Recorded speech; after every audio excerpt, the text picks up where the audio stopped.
हमारी संस्कृति, हमारे संस्कार सदा रहें हमारे साथ। सब्सक्राइब करें तिलक। प्रार्थना की खुशबू, साइकिल प्योर अगरबत्ती। रण क्षेत्र में रावण के सामने आने के विचार से ही उस धनुर्धारी के हाथ पांव कांपने लगे।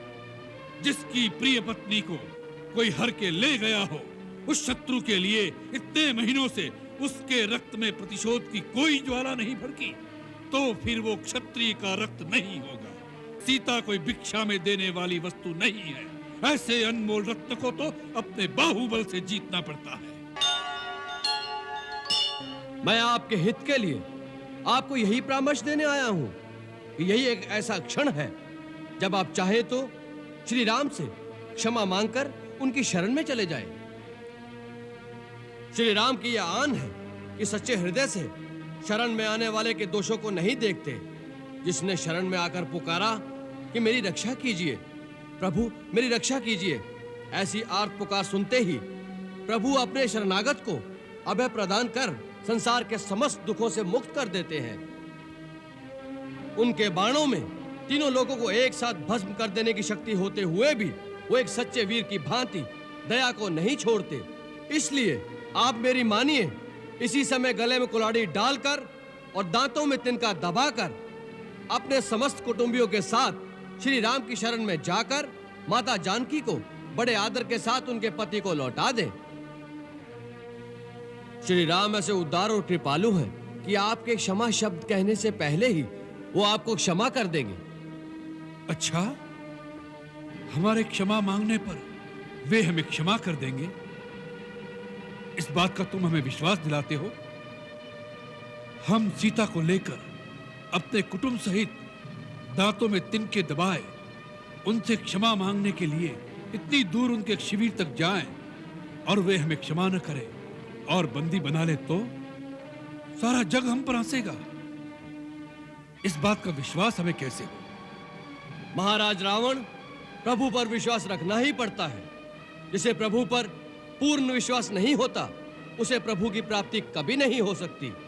आपको आश्वस्त करने के लिए मैं इतना बता दूं कि जब वानर सेना ने सुसज्जित होकर लंका को चारों ओर से घेर लिया और सब लंका पर धावा बोलने के लिए श्री राम प्रभु की आज्ञा की प्रतीक्षा कर रहे थे, तो उस समय उन करुणा के सागर ने मुझे बुलाकर स्वयं कहा कि जाओ, रावण से जाकर कहो कि मैं युद्ध की ज्वाला में लंका की निर्दोष प्रजा की आहुति नहीं देना चाहता।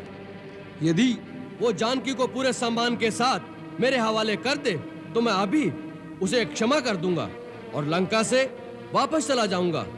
मैं शांति चाहता हूं। तुम मेरे शांति दूत बनकर महाराज रावण के पास जाओ। यह बात राम ने स्वयं कही? तुम मुझे मेरी सीता दे दो, मैं वापस चला जाऊंगा। मैं युद्ध नहीं करूंगा, मुझे शांति चाहिए।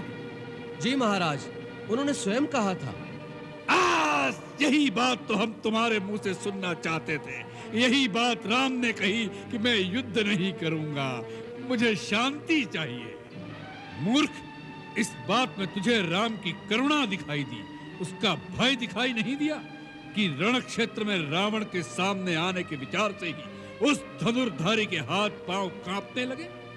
जिसकी प्रिय पत्नी को कोई हर के ले गया हो, उस शत्रु के लिए इतने महीनों से उसके रक्त में प्रतिशोध की कोई ज्वाला नहीं भड़की, तो फिर वो क्षत्रिय का रक्त नहीं होगा।